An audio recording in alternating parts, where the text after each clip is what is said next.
The Independent is reporting that an Egyptian court has sentenced a 4-year-old boy to life in prison when he was just aged 1. They say Ahmed Mansour Karmi was not in court on Tuesday when he was convicted of 4 counts of murder, 8 of attempted murder, 1 vandalization of property, and another count of threatening soldiers and police officers, all before his 2nd birthday. Ahmed was one of 115 defendants who were all handed life sentences at the same time at the court in Western Cairo for crimes allegedly committed in early 2014. His defense attorney told the Jerusalem Post that the child's name had been added to the list by mistake, but the court did not pass Ahmed's birth certificate on to the judge to prove he was born in September 2012.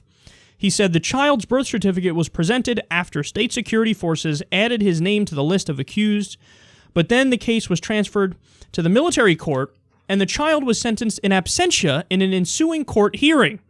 This proves the judge did not read the case.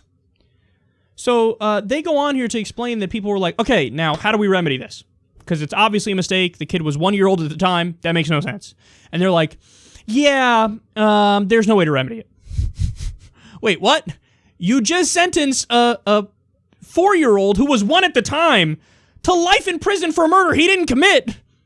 And now you're like, yeah, in terms of fixing that, www.nocando.com. Okay, that just makes no sense, and you're exposing yourself as an authoritarian country here. And that's the heart of the issue. So you had Mubarak, who was an authoritarian leader in Egypt.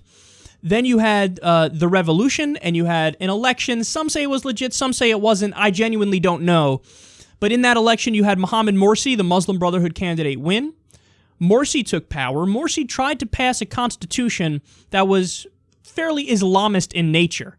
And a lot of protesters didn't like that. They flooded the square. They did a second revolution, or another coup. And then you had, the person who's the head of the military, Sisi, take power. And he's basically Mubarak 2.0.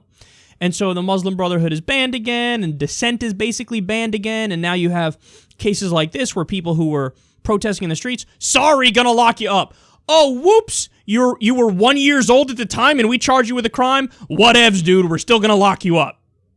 Well, this says quite a bit about the sad state of Egypt at the moment.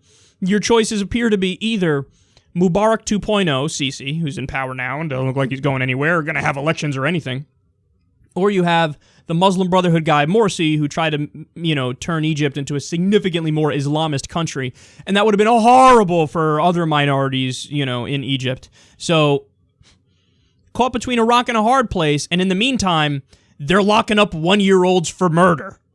Crazy shit.